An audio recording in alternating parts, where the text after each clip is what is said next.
Hello and welcome to this week's vlog.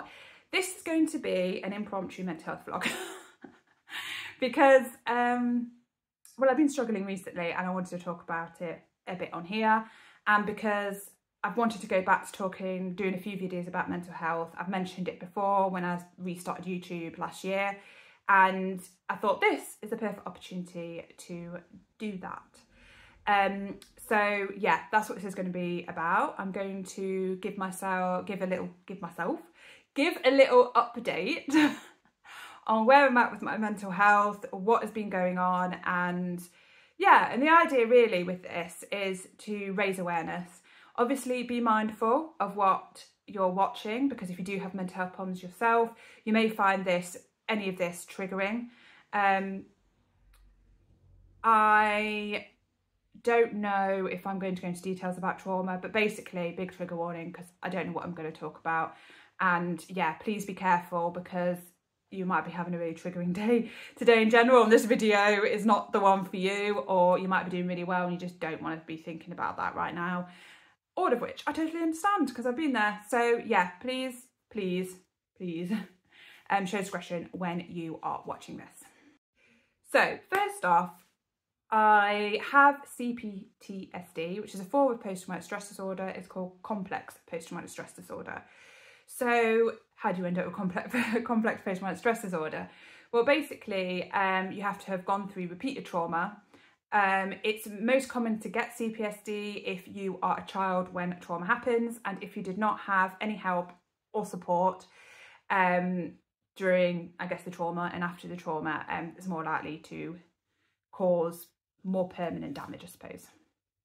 About 5 years ago, 2019, I went through another trauma. I do have videos on this if you want to have a look. There is a fertility playlist where it's basically going through that trauma, or parts of it, should I say, in real time. And then I have a mental health in a nutshell playlist, and then just a general mental health playlist as well, all from when I used to be on YouTube. So if you want to have a look at any of that, it explains more about CPTSD and various things concerned with it and all that. So if you want to have a look at that, please go ahead. It's all still there. I've not taken any videos down from when I was on YouTube before. But yeah, so I thought I wanted to sort of tell you where I'm at. And in 2019, it was a bit of a shit show, to be honest. Talk about the worst year. And by the end of the year, I was in a really bad place. I remember going to the doctors. I vaguely remember going to the doctors, actually. Saying I remember going to the doctors is probably being a bit generous. So I walked to the doctors. I must have made an appointment, but I don't remember making this appointment. And it was when I was in my old house, and I walked to the doctors, and I vaguely remember doing it. And I remember crossing roads, and this little voice in my brain said, you need to look across the road, like if there's cars coming. But it was like I just didn't care. Somehow I got to the doctors anyway in one piece. No car crashed into me. They could have beeped at me. I could have got shouted at. I don't know. I don't remember that at all. I wasn't with that. I was really disassociated, basically. I didn't feel like I was in my own body. My normal, I suppose, voice, a normal me was that quiet voice saying, you need to look across the road. But my illness was sort of taken over, so it was sort of easily dismissed, I guess. So I remember going to the doctors, and I, told them I was there, and I sat down. And I remember just sort of sitting there and tears coming down my face and stuff. Not one person asked if I was okay, but that's normal when you have mental health problems. People generally don't ask if you're okay. And then obviously I went into the doctors. I went in there and I remember saying, I'm at the doctor's, because it was like, I didn't feel like I was in my own body, and I was trying to like concentrate because I knew I was there and I needed help, but it's so confusing. It's so like hard to explain. So I sort of said that to him, and I remember his face, and he looked at me sort of, something is really wrong here. And I don't actually remember anything about what we talked about. I do remember that he was good though, that he was listening, and that I don't think I was really talking about a huge amount, to be honest. I don't know what I said. I don't really know what he said. I just have this feeling that he was good, if that makes sense. And then on my way out, he was worried about me going, basically. And there was a little bit of a moment where I think he was considering whether I was safe. So he was like, is there someone here with you? And I was like, no. And he was like, is there somebody at home? And I was like, no, because John was in the office. This was, you know, before COVID. He was working in the office. So yeah, no one was at home. And I didn't really care. I don't know. I didn't really feel, to be honest, I didn't feel in control. I didn't know if I would end up going home, or I'd end up just wandering off somewhere else, or just end up getting hit by a car accidentally because I just walked out in the middle of the road or something. Like, I literally had no idea, and it's weird to even think about it now. So anyway, so I got out and I had to wait for the prescription, and I was in tears. I can't remember when I started crying. I don't know if it was in the doctor's or not, but I remember being at reception crying.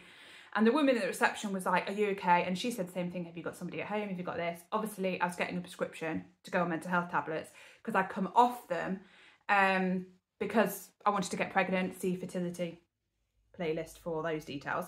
So I'd come off them and I'd been doing great, but then that year it was really bad. Things were really bad in life in general. And then obviously when you have mental health problems already, yeah, anyway. So, so I went there and she gave me a number or something. She gave me something on a bit of paper because she was generally worried about me as well. I could see it in her face.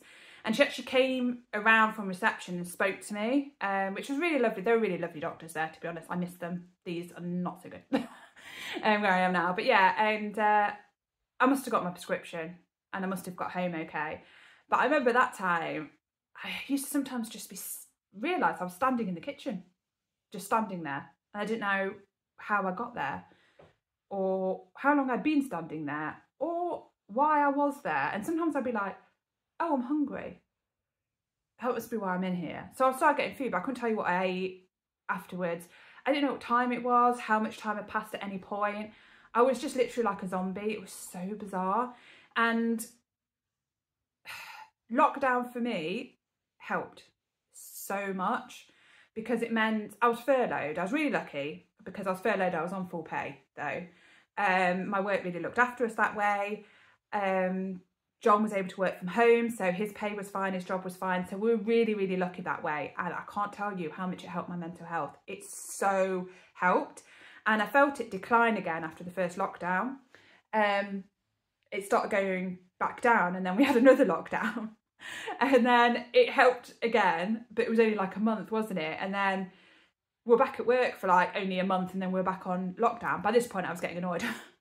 But even though I was getting annoyed, it really helped with my mental health so much. So after I came back from that third lockdown, I wasn't disassociating. I wasn't constantly disassociated anymore by this point anyway. The first lockdown especially, you know, I'd had some time off work. My work was really good as well. I was working at TK Maxx in Netherfield and the managers and that were brilliant, absolutely brilliant. It took a whole weight off my mind knowing that they were understanding and helpful because I've been in so many places before. I mean, I've had mental health problems since I was like 13. You know, all my working life, I've had mental health problems and so many places have been awful. Like, I cannot even describe how bad it is. And things are changing. Like, the NHS mental health system is still horrendous, but it is actually better than it was when I was 13, though it doesn't feel like it all the time. But work-based stuff, like since I started at TK Maxx, they have been brilliant with my mental health, of looking after me, and yeah, brilliant. I'm not just saying that because I still work there. It's just the health. So yeah, so they were really good and it took a whole like weight off my mind. Not that really, to be honest, I that cared because I was in a stage where I didn't care what happened to me or what was going on. And there's a lot of that stage that I cannot remember at all, which is kind of scary. And I know it's because I was disassociated and I don't know how I got through that, how I didn't accidentally harm myself. And I'm really bad at, when I'm going through the actual mental health thing, when I'm going through the actual moment, I find it really hard to say how I feel or what is going on because I don't really understand what's going on myself. And it's usually afterwards that I look back and sort of can see how ill I was. At the time, I don't feel like I'm as ill as I am. I don't realise until afterwards. And also, I can sort of analyse it a bit better and realise a few things and think, oh God, you know, kind of thing. I don't really talk about it during the time. And I think there's a lot of reasons for that. So anyway, for the last couple of years or so, once I got to a certain stage of being sort of, I suppose, back to normal, I've been working really hard on my mental health. And when I say really hard on my mental health, I'm talking more about the PTSD side of things, because that was what was a major problem. I was disassociating constantly at the beginning. I was constantly disassociated. Then I was disassociating once or twice every day. Then I was disassociating every day. Then I was disassociating every other day or every week. Now I don't disassociate at all. I mean, I've still got the potential to do that, obviously, because if I get majorly triggered, but basically triggers have to be more major now, because my brain's got a bit organised about it. So basically it's like an amnesic barrier goes up that cuts... Molly, sorry, she's licking it, it sounds gross. You're gonna sneeze? No? She's like, she's gonna sneeze. She was like...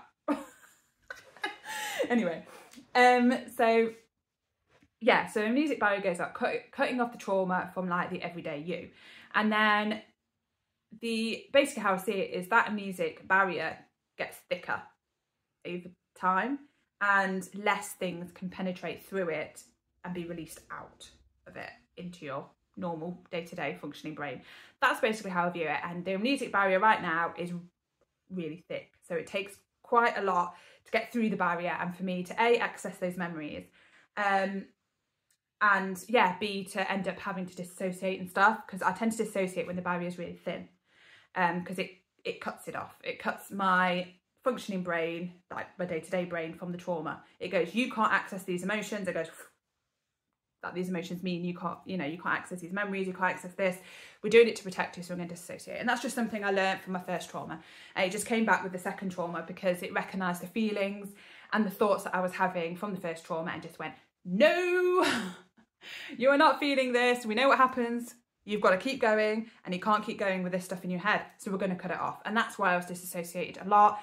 And it just lessened as basically the barrier thickened. And now I haven't disassociated.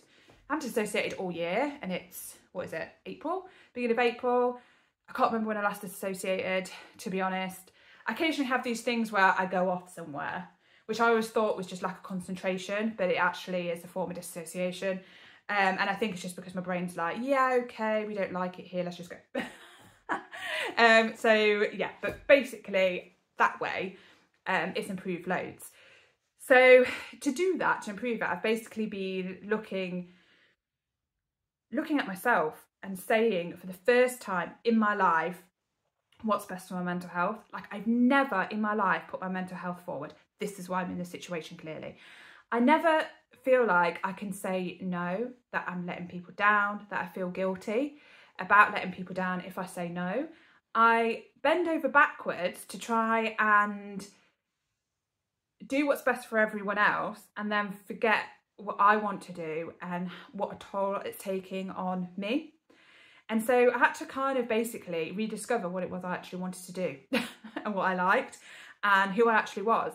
And I think, especially with my trauma, because it was so long, I got my life dictated to me, because the consequence of doing something that this person didn't approve of or didn't like was not great. So I moulded myself away from myself, because I was made to believe that I wasn't good enough, that I was stupid, that I couldn't do things, that I was everything negative, basically, I was.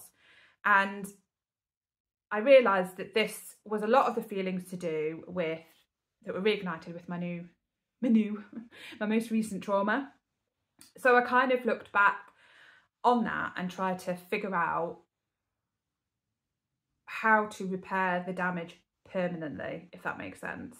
So to accept myself, I guess, and accept that what happened was not my fault, and that yes, I can say these people let me down, because anyone who's been through trauma knows that there has to be a failure on a massive level. So I was 11 and the trauma happened at school. So you've got to think about it. That's a lot of teachers that let me down. My parents did, for their inability to listen, or in my dad's case, to believe me. The person who actually did the trauma obviously let me down, but also his parents and guardians and teachers let him down let me down by letting him down and not holding him accountable for his actions, for instance. Then of course the NHS let me down because went to a counsellor, but she didn't put me on antidepressants, didn't realise I was being traumatised, so didn't take me out of that situation. Oh, it was a whole flipping mess. Counsellor at school, the nurse at school, the counsellor, that none of them realised there were so many points where someone could have stopped the situation and they didn't. And obviously it being like 11 when it started, I was a child and dependent on this, but I didn't know what the heck was going on or how to deal with it. And yes, those people let me down, and I know that, and I used to be really angry about it, but anger doesn't serve anyone, because they don't give a toss whether you're angry or not. None of those people have sleepless nights worrying about whether you're okay or anything. Like, it's just not going to happen. Like, they probably don't even remember your name, bar my parents, obviously. But, you know, all those people, that doctor, that ever, they've forgotten I exist now, you know, and it's all that anger. There's no point directing it at anyone, and definitely don't direct it at yourself, because it is not your fault. But I really needed to look at, I guess, what was behind the way I was thinking, the way I was reacting, that caused like the disassociation stuff. And that's what I, as I said, have been working on a lot over the last couple of years especially. And like really sort of looking and going, why am I reacting like that? Is that like normal reaction, if that makes sense? Is it an overreaction? And I sort of looked at various reasons, sort of, but mostly I looked in myself and was like, do I want to do this? What parts of my life am I happy in, and what parts am I not happy in? Does this make me happier or does this not? Can I change the things that I'm not happy about? And if I'm not happy about it, why am I not happy? What is it about it that makes me unhappy? I mean, obviously there's always stuff in life that you just have to do and deal with, and that can stress you out or cause you anxiety, because that's just life. And sometimes life can throw every single bit of crap at you. It possibly can, usually all at the same time. It likes to do that, you know? It likes to test us all. And you're going to have normal stresses and anxieties about those things. They're normal things to have. And I needed to sort of understand what was in trauma and what was normal, I guess, everyday life things. And it just meant that coping with everyday life things would end up being, I guess, a bit easier. So there's a few ways that I basically chose to do this. So I didn't go through therapy at this point. I did go to a counsellor at one point near the beginning of like after the second trauma. I didn't stay for that long. It just seemed for me like a waste of time, basically. It was just, again, trying to put a plaster over a gaping wound. I felt like no better afterwards. I didn't feel like I had any understanding or any more control over anything, and it was just really a colossal waste of my time. And there are plenty of good counsellors, good psychiatrists out there, and other people are going to have different experiences, and it's going to really depend on the mental health problems that you have as to whether you find talking therapy is useful or not. So I don't want to say don't go to talking therapies, because I don't think that at all. But yeah, anyway, moving on from that. So I decided to basically do it myself. And one of the things that helped me a lot was actually doing yoga. So I've been doing yoga every day since the 1st of January last year. And I do the Yoga with Adrienne that is on YouTube. It's free.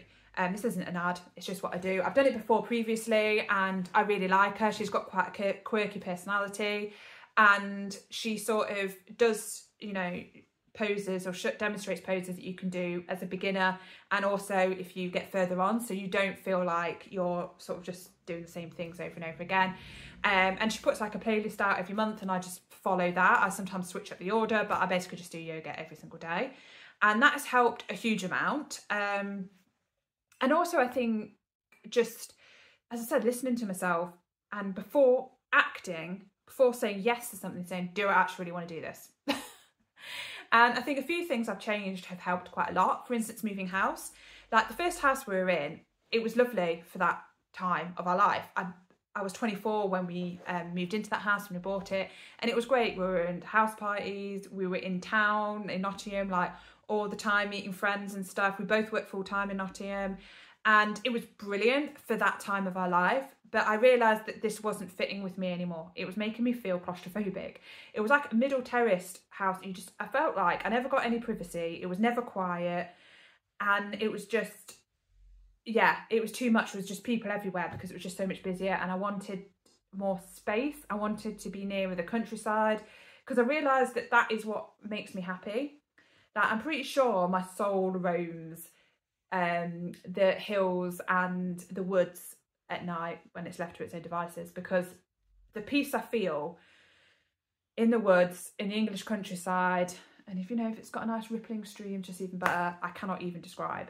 And I just sort of, now where we live, we have this lovely like big garden. We are part attached on one side. It's literally 5-minute walk to beautiful countryside, and that's where I walk Molly, and the woods and stuff that are literally 10-minute walk away. It's just beautiful being so close to the Derbyshire Dales, to the Peak District.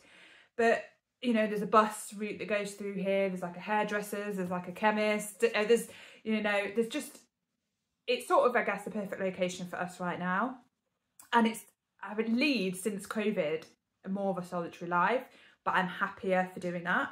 I don't feel the need to see people all the time. I realised in COVID exactly how much I didn't miss a lot of people. Like, I don't need that constant contact all the time with people. Don't get me wrong, I have a nice small group of family and friends, my mum and dad or whatever, and friends that I see and regularly, but I don't feel the need to see them all the time or speak to them all the time. Like, I'm happy in my own little world with John, with Molly the dog, and I'm happiest at home with them, or even by myself. I'm never by myself because Molly's here always. But yeah, I'm happier like that. And I think, yeah, and also realised that working in retail wasn't or isn't for me, I guess, because it's so noisy and busy, and it's opposite to everything that puts me at peace. And I've been doing it for years. And not once did I think, this might be why things are jarring.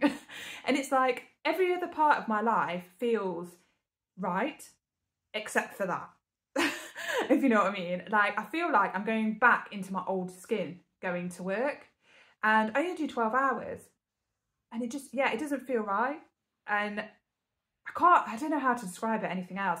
And that's something that I've definitely learned. And I've learned that I love going for walks, that putting a lot of self-care is a regular part of your day, putting on those wax melts, like I've got on now, been cleaning, put on the wax melt, that instantly makes me relax. Like, I do colouring and stuff now. I can't draw, like some people can draw, but I do like colouring. I've got a little colouring book thing. I've been doing that again recently. Reading, yoga, obviously, going for a bath. I do so much sort of slower living and self-care now that I never did before, and it has improved my mental health so much. But really it was a lot about getting back to figuring out who I was and what I liked. And sometimes you have to try things and then realise, nope, that doesn't fit, that's not me. It's even with the house and my style, like how I've decorated this, it's completely different to the last house. It was like, no, this doesn't make me feel comfortable. This makes me feel comfortable. This is what makes me happy and makes me come in, and it makes me feel relaxed and feel homely. And yeah, this is this. I'm a grandma inside. I've always been a grandma inside, and it was just like, it's not cool, so you can't, or no one else was into it, so I just went along with what everyone else went. Like, I was so used to having everything dictated to me with growing up that I just carried on letting people dictate to me. It wasn't like they were going, you need to do this. It was just that I thought everyone else is doing that, so I must do it as well.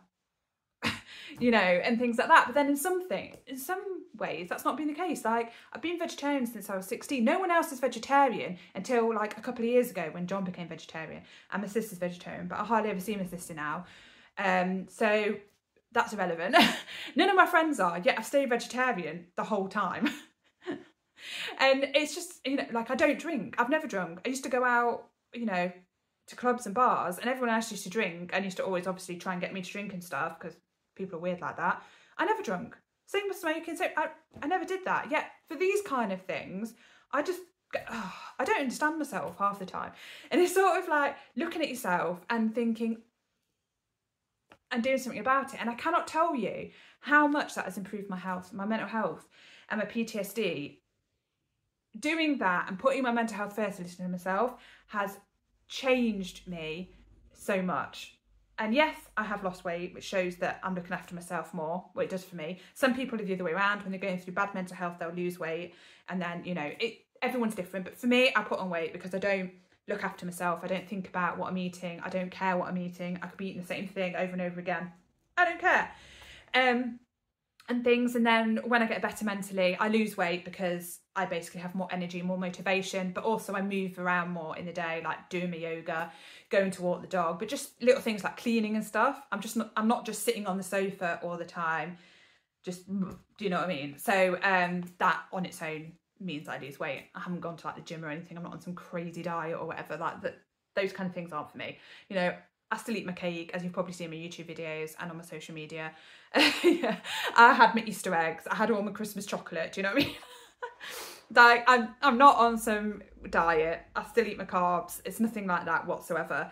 But it's just, I guess I make some healthier choices, and probably I don't eat as much basically because I used to eat just because, oh, I should put bored, I guess. I don't know. I don't think I was even aware how much I was eating because I just wasn't, well, I'm thinking about it. But anyway, that's another story. Let's talk about my mental health now. This video is going to be really long. I apologise to John, who's editing it. So, recently I have been having problems with anxiety. So, I'm going to say anxiety because I don't know what it is, basically. And also, this whole video, is just quite interesting, is a lie. Because I'm high functioning, CPSD is high functioning, which means that we're really good at acting and we're really good at looking like everything's fine when it's not. So that's what I mean by this video is a lie. Right now I look like really happy, and in some ways I am, but I'm actually not. And I'm really struggling, and I spent about an hour this morning trying to get through to a doctor. I've been on the phone to work today, and I'm not at work for the rest of the week now because I've taken some time off for my mental health. I've been chatting to a couple of people who have put me, apparently you can self-refer yourself to counsellors now. I did not know that or how to do that, but a friend pointed me in that direction, so thank you. And someone else has been advising me on other aspects that have helped her and things. I say friend, I've never met this woman. She doesn't even live in this country, but we followed each other on Instagram for a really long time, and we've spoken before about mental health and things. And she's lovely, obviously. And yeah, and she really helped as well. So that was amazing. I think when you feel bad, it's really nice to talk to somebody who understands, and you don't really have to explain much. You just have to sort of say a couple of things, and then they're like, yes, I get you. Whereas when you explain to someone who doesn't have mental health problems, the detail you have to go in is just crazy. And when I was on the phone to my manager, who was fine about it and pointed me in a direction of a few places have versions of this, which is like a free mental health thing that you can do, and you can go for like therapy and stuff. So anyway, I've gone on to that. It's a much quicker referral than it would be through the NHS, because obviously I haven't even got a doctor's appointment until Monday. That's a phone call. So I was like, at this moment, I cannot go to the doctors, like in the doctors. Please don't make me go into the doctors. But a phone call is okay. So basically what's happening, I'm going to try and explain this. I've never ever properly explained this before. And I think I had this problem quite severely when I was a teenager going through the first trauma. And then it's always been at the back of my mind, but easily dismissed since then. And it's sort of, sometimes it's been more than, sometimes not. But since I was a teenager, it's never, ever been this bad. So I'm going to try and describe it, but I said I've never spoken about it before to a mental health professional. And I think feeling like this has kind of scared me a bit. And that's why I phoned the doctors and spoken to a couple of people and basically practiced what I preach and put my mental health first, which is why I phoned in sick at work. Because I feel guilty. I feel like I shouldn't, because physically, there's nothing wrong with me. I can do my job. Do you know what I mean? And I think with the stigma, we all have that, exposed to that stigma. And I'm there thinking, no, I shouldn't. I'm letting people down by not going. I'm like, for God's sake, like, you are not well. You know, you get worse if you don't tend to it. You've done this before, like several times. That's how you got into the state you got into before, is because you just keep going and keep going and keep going until you literally fall down and someone carts you to the doctors, and then you end up on I'm on medication. I don't know whether it's just not working or it's the wrong kind of medication now. I don't flipping know. It didn't really help with my PTSD either, because I was still disassociating, still getting flashbacks, still doing all that anyway. So whether I've just been putting this chemical in my body for absolutely no reason whatsoever for the last few years, I don't know. But basically what's happening is the only way I can describe it is I feel dirty, unclean all the time. So like I'll go for a shower and I'll feel clean for about 2 seconds. I'll put clean clothes straight out the wash on, and the other day I had a teeny tiny mark on this, and then that was it. I felt unclean everywhere. And it's like I want to scrub at my skin all the time. Like the other night I was in bed and I felt like there were like almost like spiders all over my body. I knew there wasn't. It wasn't like I could see spiders or anything. It was just, that's what it felt like. And I was scratching, almost like I got fleas and I was scratching. I literally cut myself from scratching so much. I just couldn't stop scratching. And I cut myself. And yeah, like I put clean clothes. Oh, honestly, if I keep talking about it, I'll probably just cry. I can't even describe it. And I've always had it worse. Oh, the battery's going to go. 1 sec. I've had to move position because the charger. But yeah, and it's like everything is dirty all the time. Like even in the house, like I've had it before where, like when I go away somewhere, I still sort of have to take my own pillow because I just think about all the people who've been lying on that pillow, who've snotted over it, who've dribbled over it and stuff. And yes, it's being washed, but I'm trusting that person has washed it well enough, if that makes sense. And then like, I have to check the bed. I literally go into the bed with like fully dressed. So there's no bit of skin open. Like I'll put my hands in jumper like this. And the only bit of skin that's like exposed is my head, which is then on my own pillow and things like that. And that's always been the case. That's been the case for like ever. And it's always a bit of a problem. And that has been worse since I had that breakdown thing 5 years ago than it was before. But it's got so intense recently. That I can leave the house and stuff. It's not that. Like I went to the post office earlier today and things. It's not worse going out. It's worse, I think, if I went to somebody else's house, like I have been. I'm better with my own and like the own house's dirt, if that makes sense. And it's not things like dust. I don't even know how to describe it myself. And I'm getting these anxiety dreams and I'm just sick of having them because they're just repetitive. They're just reoccurring. So I have one where I lose Molly, not as in she dies, as in literally lose her. And I'm trying to find her and I can't find her, and I get all the emotions and stuff that you would normally in my dream. And then I've been having one recently where John leaves and stuff. That's been really reoccurring. And so I'm having really fitful night's sleep. And there's another one as well that I had recently, which was a bit odd. It was my sister and her partner had split up, and then their son had gone with the dad, her partner, and she wasn't really seeing it anymore. And I don't even know why I would have that and why that would be distressing, because I'm not really in contact with my sister and her partner, and I'm not, oh God, that sounds really bad, but I don't have like a connection with my nephew. And it's taking me 5 years literally to remember to call him my nephew rather than my sister's son. And it took me a year and a bit to extract his name from the trauma side of my brain. So yeah, so it's because I don't really have that connection. So I can't imagine why that would give me that much stress. But anyway, they're the 3 dreams I keep having, repetitive all night. So I'm having a really fitful night's sleep, waking up exhausted and just knackered all day. And then obviously, you know, with going to work and stuff, it's just a lot of people with a lot of dirt. And I don't know, I don't feel like I'm going to get ill or anything like that. I don't sit and think I'm not worried about getting ill. I have a brilliant immune system. I can't remember the last time I was ill. You know, I went through basically the entire pandemic and didn't get flipping COVID till after it had all past. I say past, obviously COVID's still a thing.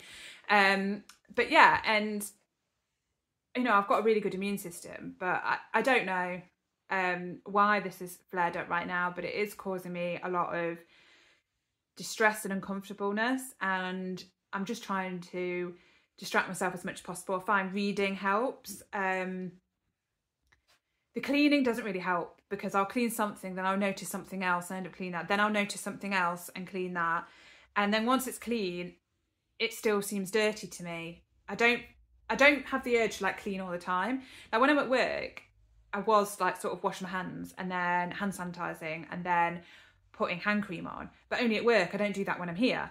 And then I stopped doing that at work. I was like, I shouldn't be doing this. I don't need to do this. Like I put hand cream on because I get eczema on my hands, but obviously if I do over cleaning on my hands and stuff with products and that, it's going to make that worse. So I was like, I don't need to do all this. I've washed my hands. Like, it's fine. But then when I'm on the till and someone's giving me money or they accidentally touch my hand, the urge to have to hand sanitize, but hand sanitizer doesn't feel like it cleans my hand properly. It needs to be water. And it's the same with washing myself. Like, it needs to be water. I need to have a shower. Like, I had a bath last night and I thought, this is a mistake. I was sitting in the bath and there was like bits floating around. The bits are floating around are just from the bath bomb that I put in there, by the way. There was no mug. I'd cleaned the bath before. I'd had a shower before that. So like, it was fine. But I was there going, and then I got out and I didn't feel any cleaner. I mean, it smelled nicer, but that didn't, in my head, it didn't make me think I was any cleaner. Like, what is going on? So yeah, it's not great at the moment, but I'm actually taking time out and trying to look after myself a bit. With the mental health, I've taken my manager's advice and gone on this retail thing that's free. As I said, I phoned my doctor, but I can't get an appointment till Monday, and that's only a phone appointment. Obviously, because of what the problem is, I don't want to go into the doctors anyway, because everyone's going to be coughing and spluttering, and even though I don't think I'm going to get ill, I'm going to be there thinking I am really dirty. Do you know what I mean? And then I'll just be on edge, because I'll be like, I'm constantly trying not to go in the shower all the time, or not to, you know, and wash my hands and be like, I'm not dirty, I'm fine. Or change my clothes because I've imagined a mark on it, or there is a mark but it's really tiny, and I'll just put it in the wash later. Normally I'll be like, oh yeah, I've got, you know, a bit of mud on my trousers. That's the other thing, I'm gonna get mud on my trousers because I've got to take Molly for a walk and it's looking like a swamp out there. I'll get mud on it and then I'll be like, I think I'm gonna get John to walk her, to be honest, because I need a break from my head. And I think if it's for a bit where I don't have to like do this, then yeah, I need to kind of, I don't really know what to do at the moment. I don't feel like I really understand what's going on in my head. I feel like I've sort of tackled my PTSD more, and that's under control. And because that's been shifted out the way and more sorted, that all it's done is reveal something else underneath it, and this is something else. And I suspect this originated when I was going through trauma as a controlling mechanism, because it was something I could control.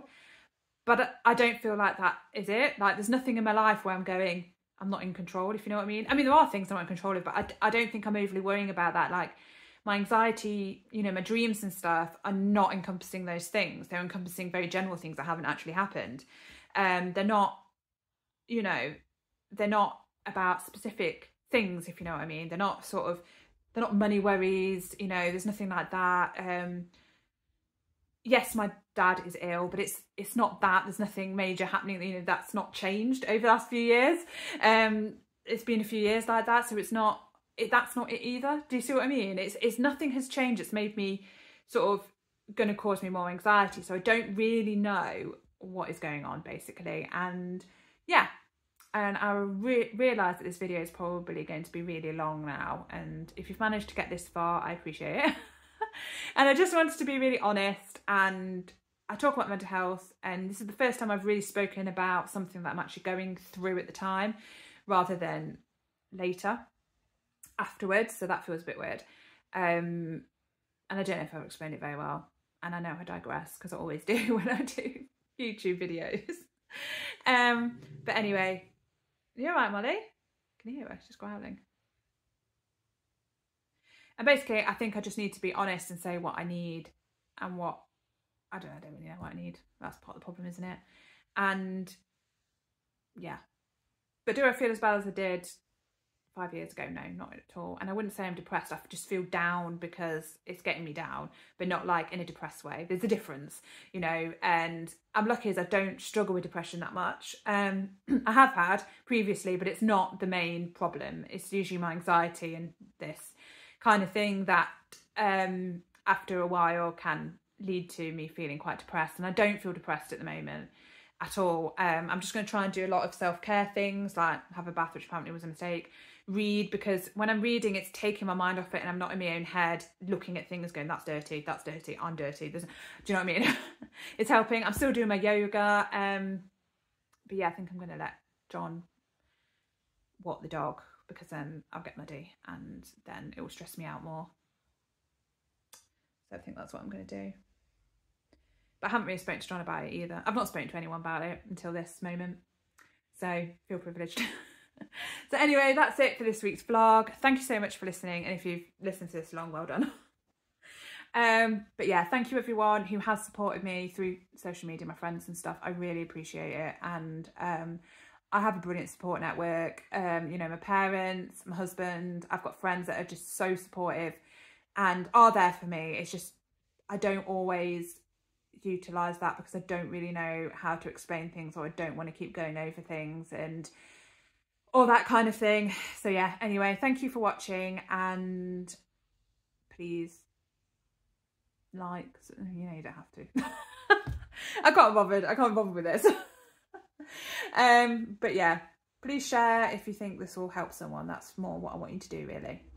And yeah, thank you, and I'll see you in the next vlog. And don't believe everything you see on social media, because just because someone's smiling on there doesn't mean that everything's rosy and great behind the scenes. So if you see me on Instagram and stuff, know that I'm lying and I'm acting because I have a high functioning mental illness.